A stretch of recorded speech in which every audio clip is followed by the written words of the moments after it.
বিজেপির party office Krishnanagar শহরে রজনী Mukherjee lane. কৃষ্ণনগরের যারা আছে নিশ্চয়ই জায়গাটা চেনো।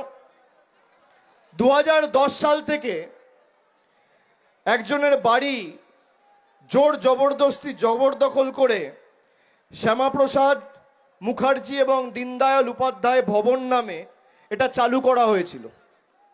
পরবর্তীকালে বাড়ির মালিক যিনি ছিলেন তার নাম হচ্ছে গৌতম সরকার, যিনি 2018 সালে প্রয়াত হন।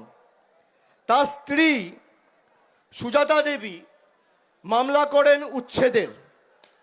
পরবর্তীকালে সেই উচ্ছেদের মামলায় কোর্ট রায় দেয় যে বিজেপিকে এই পার্টি অফিস খালি করতে হবে।